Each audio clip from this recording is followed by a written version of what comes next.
HTML is one of the most widely used languages on web to develop web pages. Now, it helps you delve into the world of web development and also improve your skills. So, if you are planning to start your career in web development or HTML and you wish to know the skills related to it, now is the right time to dive in. Hi everyone, this is Shantini from Edureka, and today we will discuss the top 50 HTML interview questions. These questions will definitely help you get through your interviews. So without any further ado, let's get started. The first and the most common question is, what is HTML? Now, HTML stands for Hypertext Markup Language. So it is a language of the World Wide Web. It is also a standard text formatting language which is used to create and display pages on the web. HTML makes the text more interactive and dynamic. It can also turn text into images, tables, links. So the HTML pages are saved by adding the .html or .html in web page name. So this scripting language is the most basic thing that you must know about before starting your career in web development. Now moving on to the next question. What is the difference between HTML elements and tags? Now, people often get confused between these two things that we use commonly in HTML. So, the HTML element is an individual component of the HTML web page or the document. So, for example, the title element represents the title of the document. On the other hand, we have the tags. Now, this is the root of the HTML document, which is used to specify that the document is HTML. For example, the head tag is used to contain all the head element in the HTML file. So, I hope now you're clear about how these two things are very different from each other. Now, moving on to the next question, what are the attributes and how do you use them? So each tag has certain additional attributes that change the way the tag behaves or is displayed. For example, you might have an input tag that has a type attribute, which you can use to specify whether it will be a text field or a checkbox, radio button, or one of many such options. Now, attributes are specified directly after the name of the tag inside the two angled brackets.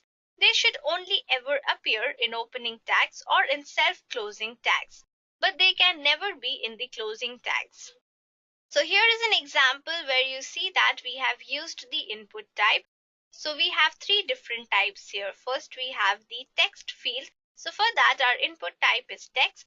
Then we have a checkbox for which the input type is checkbox. And finally, we have a radio button for which the input type is radio and the value is on. So this is how you can have different attributes for your input type. Now the next question is, what is the difference between a block level element and an inline element? Now a block level element is actually drawn as a block that stretches to fill the full width available to it. That is the width of its container and will always start on a new line. So with the help of this block, you will have a full width. That is, if you are viewing a web page, it will show you the entire web page with the full width of it. So here the elements that are block level by default are the div tags, the image tag, section, form, and the navigation tag.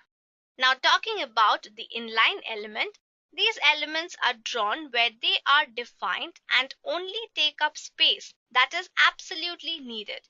So the easiest way to understand how they work is to look at how the text flows on a particular page. Now the example of elements that are inline by default include the span tag, bold, strong, then the anchor tag and also the input tag. So this was the main difference between a block level element and also an inline element. Now moving on, when are comments used in HTML? Now to understand your code easily, you can always add code comments to your HTML document.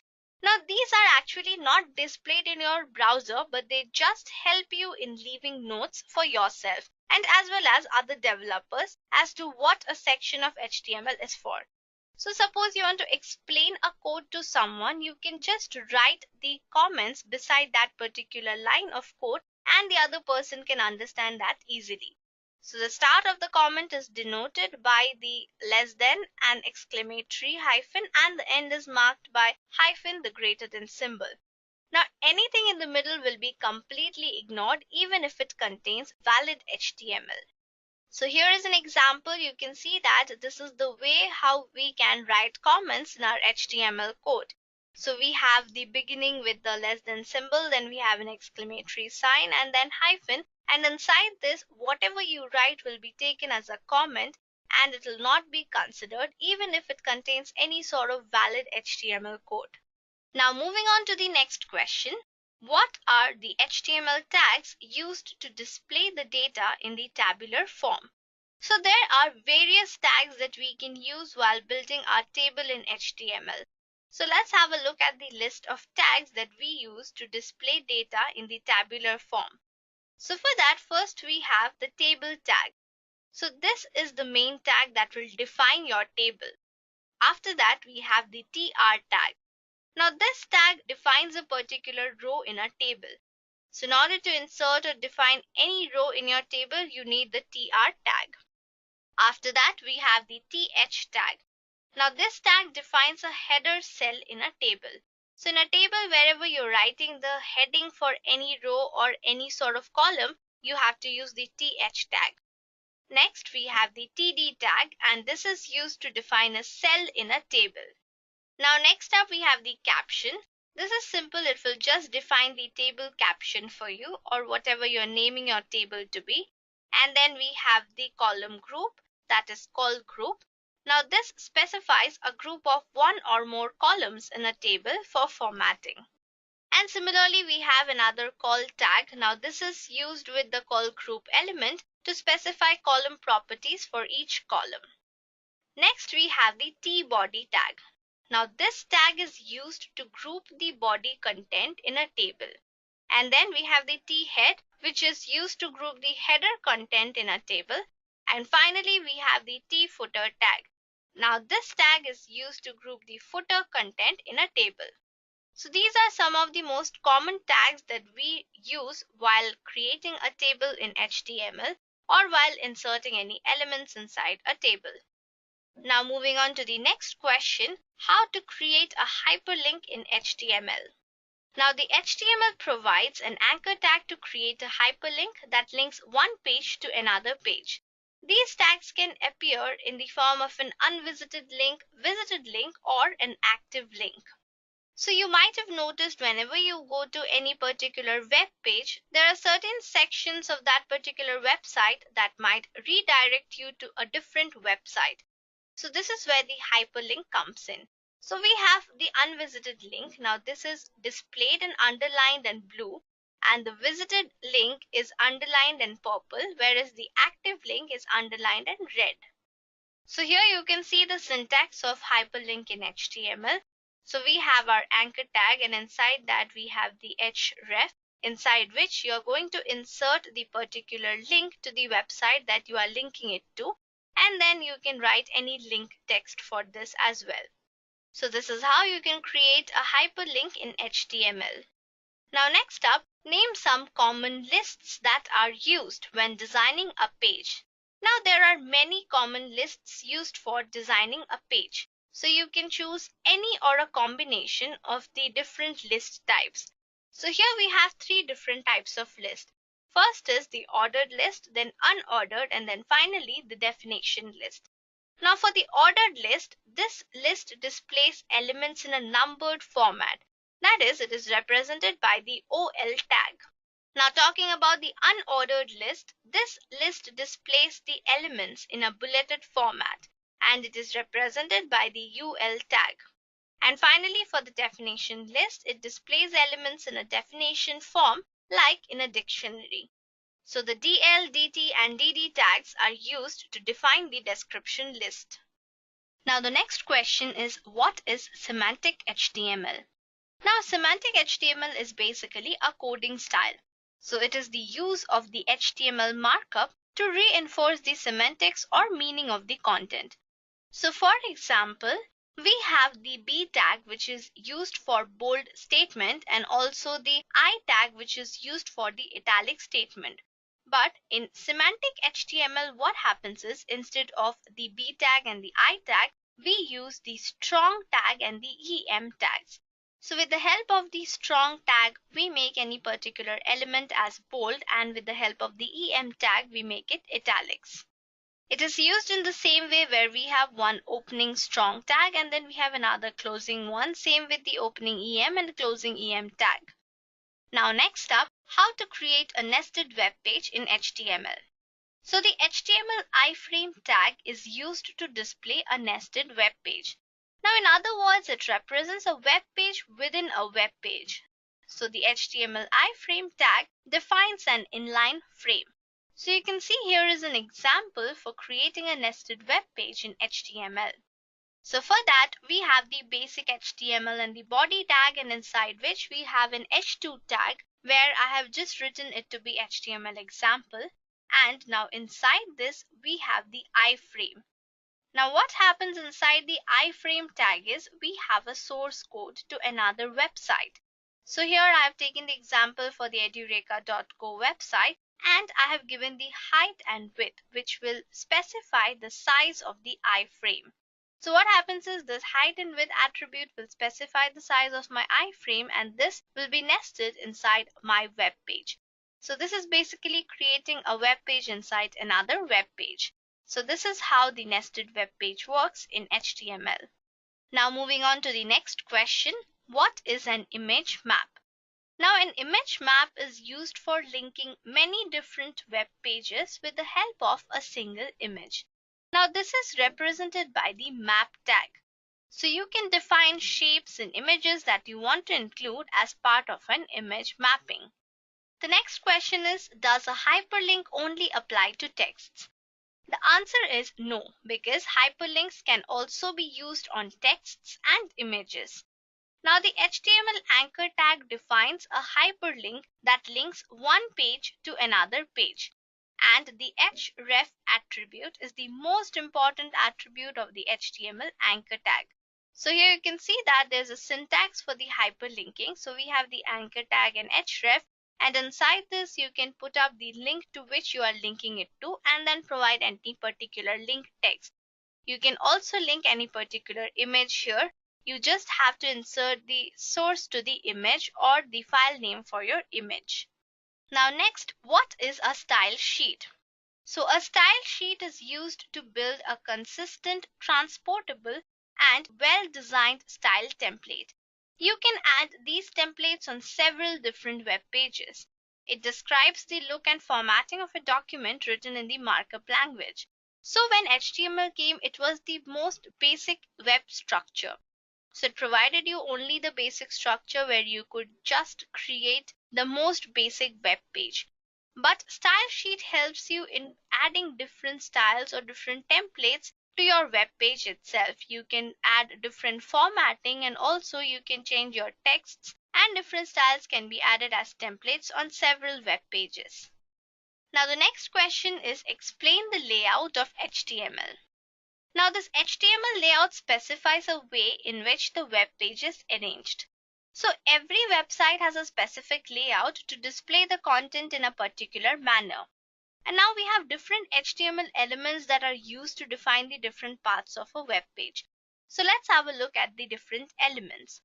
So first of all, we have the HTML tag, and then we have the head, then title, and then we have our body section.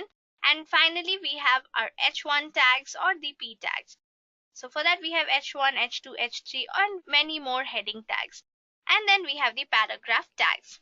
Now talking about the head tag, it is used to define a header for a document or a section. We also have another navigator tag, and this defines a container for navigation links. Then we have section, which is used to define a section in a document. And then we have article, which is used to define an independent self-contained article. And then we also have another aside tag, which is used to define content aside from the original content.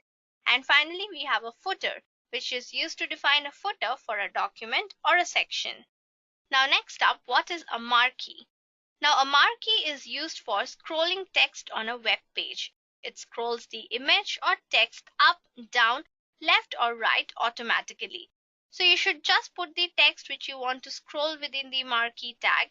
So you just have to use this tag and insert your text inside this particular tag, and also specify if you want to scroll the image or the text in which direction, that is up, down, left or right. The next question is, what are the tags that are used to separate a section of texts? Now, for separating a section of text, we can use different tags. So for this, we mainly have three tags, that are the BR tag, the P tag, and the block quote tag. Now, firstly, we have the BR tag. Now, usually this tag is used to separate the line of text. So this breaks the current line and also conveys the flow to the next line. And then we have the P tag. Now this contains the text in the form of a new paragraph. And finally we have the block quote tag. Now this is used to define a large quoted section. So if you have a large quotation, then you just have to put the entire text within the block quote tag. So these were the three different tags that you can use in order to separate a particular section of texts. Now the next question is, what is the difference between the div tag and the span tag in HTML? Now the difference between the span and the div is that a span element is inline and usually used for a small chunk of HTML inside a line, such as inside any particular paragraph. Whereas the div or division element is the block line, which is equivalent to having a line break before and after it and used to group larger chunks of code. So here is an example where you have the division tag, where I have specified the element to be HTML, and inside that we have a span. So inside that span I have specified the class as webdev and the text is interview. So you can see that the span is an inline element, whereas the division tag is the block line element. Now moving on, what is the purpose of using alternative texts in images? So the purpose of using the alternative texts is to define what the image is about. Now during an image mapping, it can be confusing and difficult to understand what hotspots correspond to a particular link. So these alternative texts come in action here and put a description at each link, which makes it easy for users to understand the hotspot links easily. Also, in case your web page is not loading due to certain internet connection issues, you can just see the alternative text in the image and figure out what it is trying to show, or whether it is a relevant image or not. Now moving on, how to create a new HTML element. So you can create new elements for the document in different ways. So here's the first example where you just have to put the element inside the script tag, and here you have document.createElement, and inside that you just have to put your element inside the double quotes. This is the simplest method of creating your element. You can also use it in the HTML, where you just have to use the myElement tag, and inside that write your element or whatever text you want to insert and then close the myElement tag. It's very simple to create any particular new element in HTML. So you can use either of these two methods to insert a new element. Now next up, is the doctype HTML tag considered as a HTML tag? Now this is a confusing question because a lot of people think that this doctype HTML is actually an HTML tag. But the answer is no. The doctype HTML declaration is not actually an HTML tag. Now there are many types of HTMLs, such as the HTML 4.01 strict, 4.01 transitional, then we have the frame set, then we have XHTML 1.0 strict, transitional, frame set, etc. Now this doctype HTML is actually used in order to instruct the web browser about the HTML page. So this is not basically a tag for the HTML, it is just used for the instruction purpose. Now the next question is, why is a URL encoded in HTML? Now an URL is encoded to convert the non-ASCII characters into a format that can be used over the internet, because a URL is sent over the internet by using the ASCII character set only. So if a URL contains characters outside the ASCII set, the URL has to be converted, and the non-ASCII characters are replaced with a percent symbol followed by the hexadecimal digits. Now next up, what is the use of an iframe tag? So now this iframe is actually used to display a web page within a web page, and how we can use this iframe to create a nested web page in HTML. So this is also similar to that. So the syntax for iframe is we have the iframe tag, and then we have the source where we insert the particular URL that we want to insert into the web page. And next up, we have the example for our iframe. So here I've taken an example where you have the source code as any particular demo iframe.html. So you just have to specify the width and height of your iframe. That is the particular width and height that you are going to insert inside that web page. So this creates a frame of this particular dimension inside your original web page. Here is another example to target to a particular link. So I've taken the link for edureka.co inside my iframe source and also given it the name as iframe A. So this is how you target to a particular link. Now moving on to the next question. What are the entities in HTML? So the HTML character entities are used as a replacement for reserved characters in HTML. So you can also replace characters that are not present on your keyboard by the entities. Now these characters are replaced because some characters are reserved in HTML. So suppose by mistake you have used up certain elements which are actually the reserved characters in HTML, they will be automatically replaced, and the replacement values are actually called as the entities in HTML. Next up, can you create a multicolored text on a web page?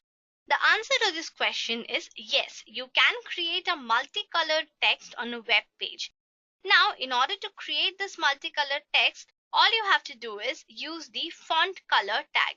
So what happens here is that you have the font tag, and inside that you specify the color that you want to use for your font. So you can specify any particular color that you want your font to be.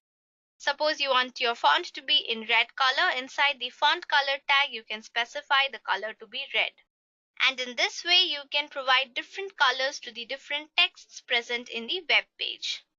Now the next question is how to make a picture of a background image of a web page. Now, in order to make a picture, a background image on the web page, all you have to do is put the body background tag code after the head tag. So right after you have written your HTML code and you have closed your head tag, you have to specify the body background equal to and then provide the particular image that you want to set as the background image on your web page. So you just have to write body background equals to the name or the source of that particular image. Now this will replace your background into that particular image. Now moving on to the next question. What is the use of a span tag? So we have already seen in the previous question how we have used the span tag and also the difference between the div and the span tag. Now this span tag is actually used for adding color on the text or in order to add any background on text, also to highlight any color text. So here is an example on how you can use this particular span tag. So for that you have the span style and you can specify the color. You can either put it in the hexadecimal value or the color you want to add here, and then you have the text and you close the span tag here. So with the help of this tag you can add color to your texts or also add the background and highlight any of these and specify the color inside this particular span tag itself. So this is basically used for styling your elements or your texts inside the web page. Now moving on to the next question, what is the advantage of collapsing white space? So the white spaces are a blank sequence of space characters which is treated as a single space character in HTML. Now because the browser collapses multiple spaces into a single space, you can also indent lines of text without worrying about multiple spaces. Now this enables you to organize the HTML code into a much more readable format. Now next up, is there any particular way to keep the list elements straight in an HTML file? Now the answer to this is by using indents, you can always keep the list elements straight. So if you indent each sub-nested list in further than the parent list, you can easily determine the various lists and also the elements that it contains. So this is one way through which you can always keep your list elements straight in the HTML file. Now the next question is, explain the key differences between local storage and session storage objects. Now the key differences between the local storage and session storage objects are that the local storage object stores the data without any expiry date. That is, it can hold it for as long as you want it to. However, the session storage object stores the data for only one particular session. So if you log out of one session and get into the other, you wouldn't find that session storage object. Now, in the case of a local storage object, data will not delete when the browser window closes. However, the data gets deleted if the browser window closes in the case of session storage objects. And finally, the data in the session storage is accessible only in the current window of the browser. But in case of the local storage, the data can be shared between multiple windows of the browser. So these were some of the differences between the local and the session storage objects. Now moving on to the next question, when is it appropriate to use frames? Now frames can actually make navigating a site much simpler and easier. So if the main links to the site are located in a frame that appears at the top or along the edge of the browser, the content for those links can be displayed in the remainder of the browser window. So this makes your navigating quite simpler because you will have a different frame or it will be displayed in a remainder of the browser window so that you can easily view or see where you can navigate in order to reach the content of those links. The next question is how to insert a picture into a background image of a web page. Now, in order to insert this picture into the background image, you just have to use the body background tag that we have already discussed, where you can use the background which is used inside your body tag. So now this comes right after you have closed your head tag. So inside the body, you will specify your background and specify the image file or the source file for your image. And automatically your background image will be changed into the web page. The next question is what happens if you open the external CSS file in a browser? Now when you try to open the external CSS file in a browser, the browser cannot open the file because the file has a different extension.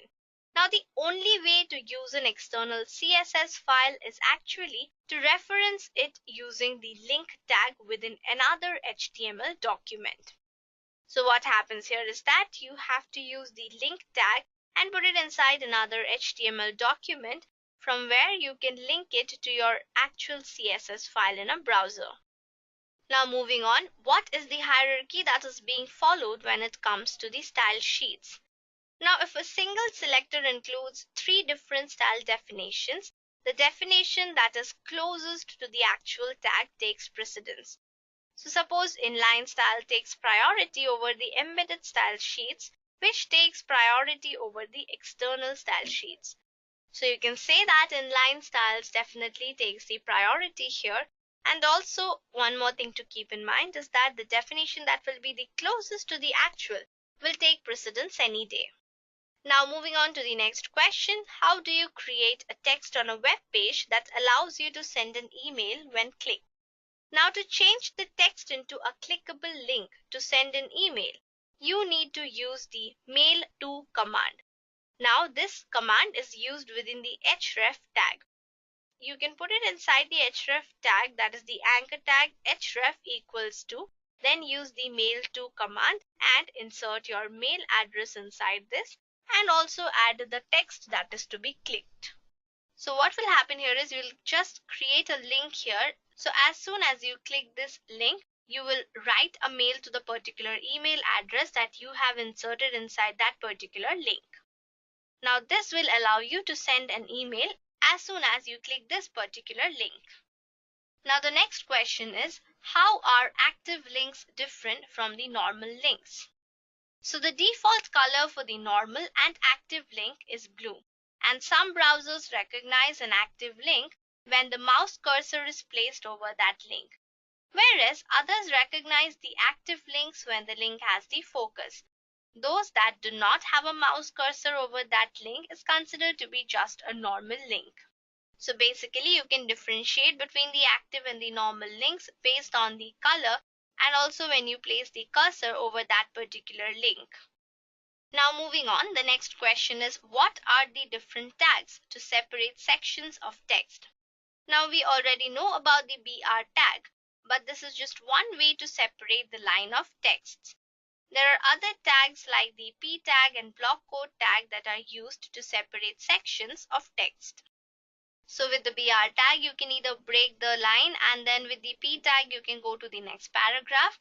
And with the help of the block quote, you can separate into different sections and put the larger section inside a block quote tag. Next up, are there instances where the text will appear outside of the browser? Now by default, the text is wrapped to appear within the browser window. However, if the text is part of a table cell with a defined width, the text could extend beyond the browser window.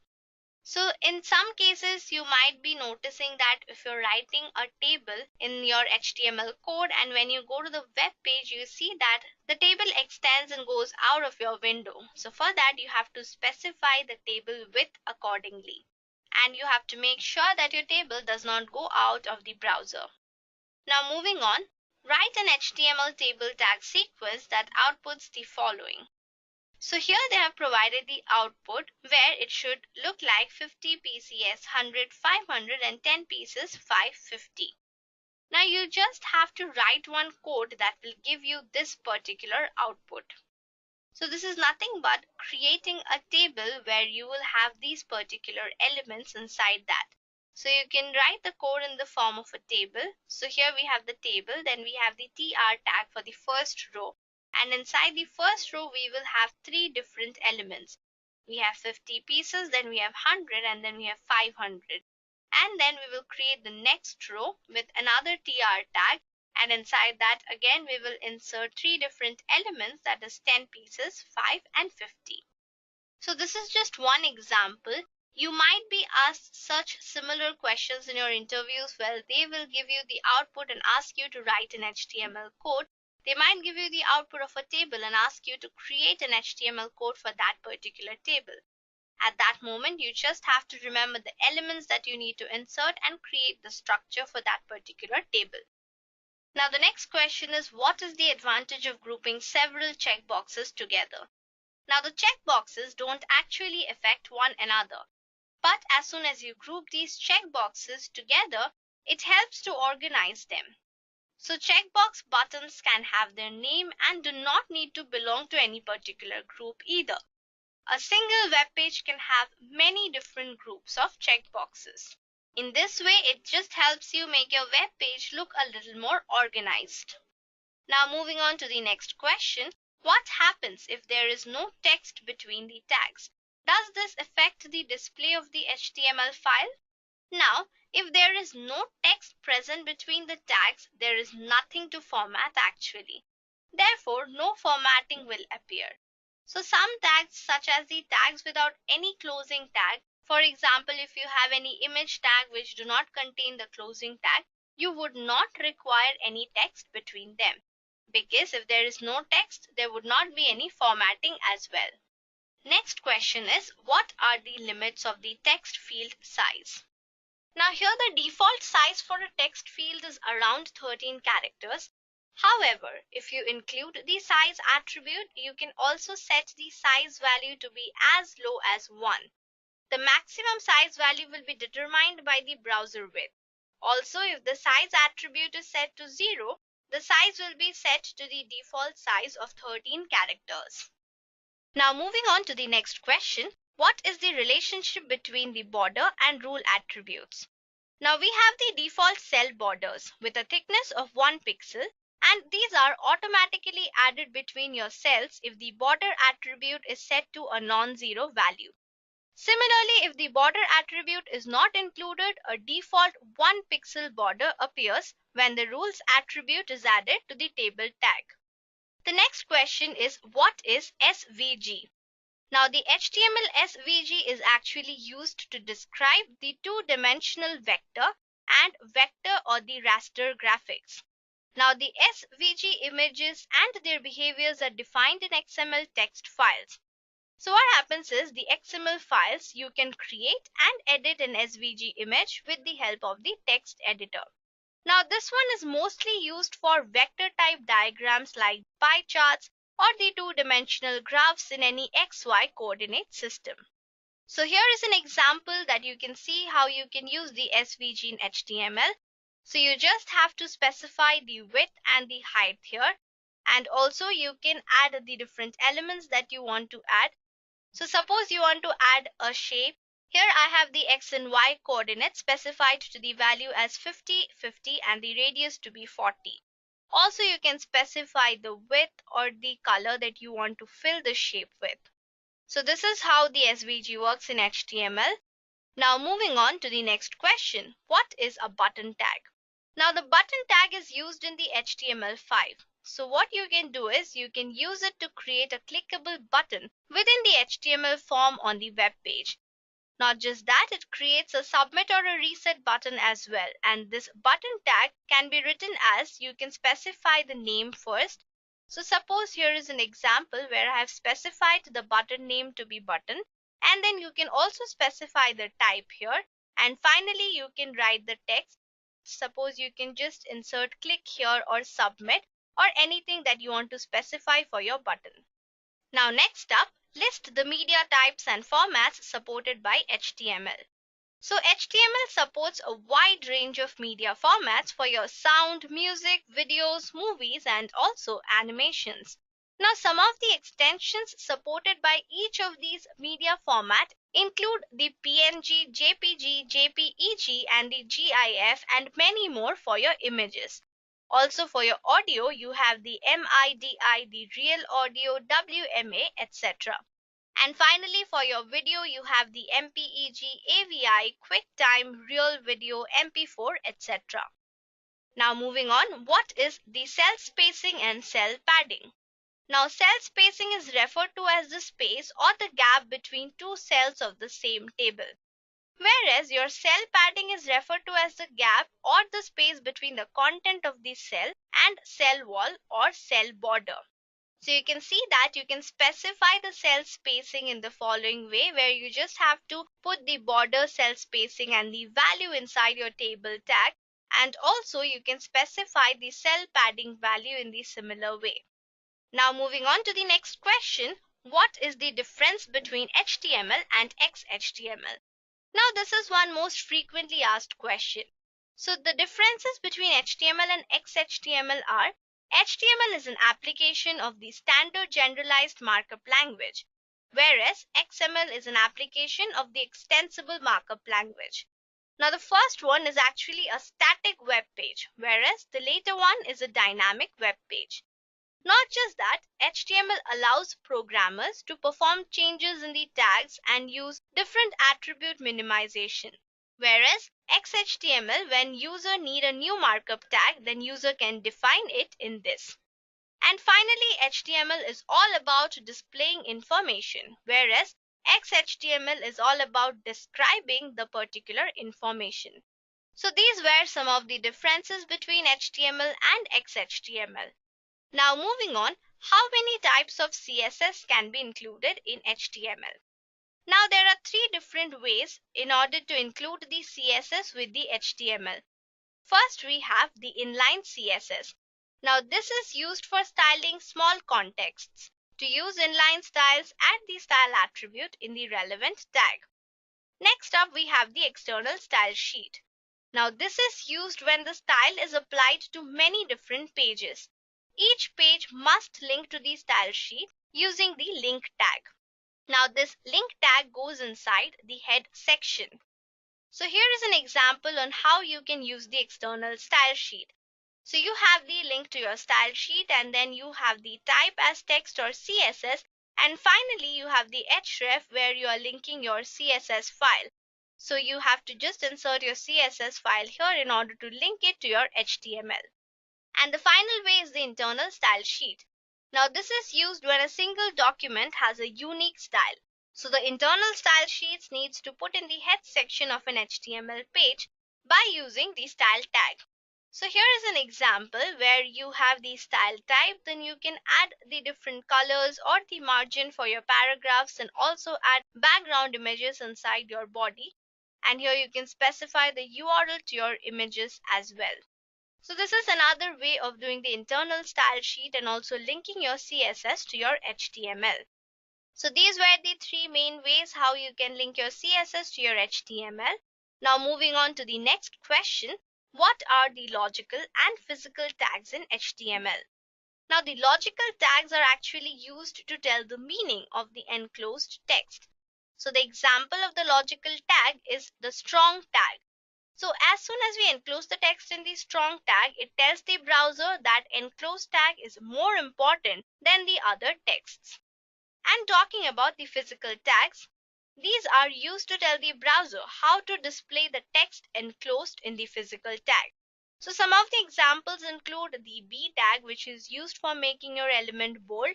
Then we have the big tag and also the I tag. So these are the different examples for your physical tags.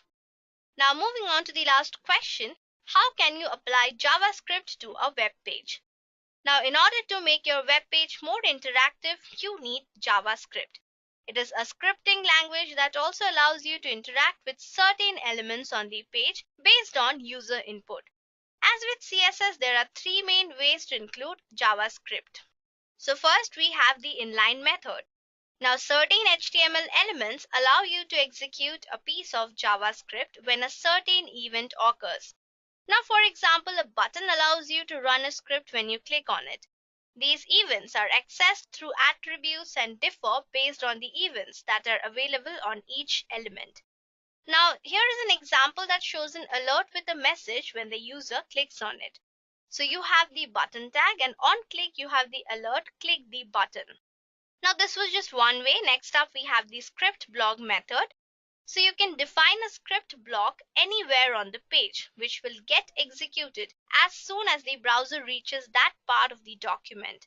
Now this can be inside the head or the body section of your document. So this example shows how you can write the script block. So you just have to insert all your elements inside your script tag where you have specified certain variables, and also you can add the alert here itself.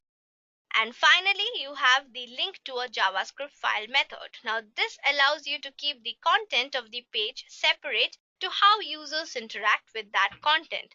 Also, it allows you to load the same script on multiple pages. Now, as with a script block, you can also load a JavaScript file from the head or the body tag itself. So here you just have to insert your source code inside your script tag and you can link it to your JavaScript file. So with this, we have come to the end of our top 50 HTML interview questions. Now these are some of the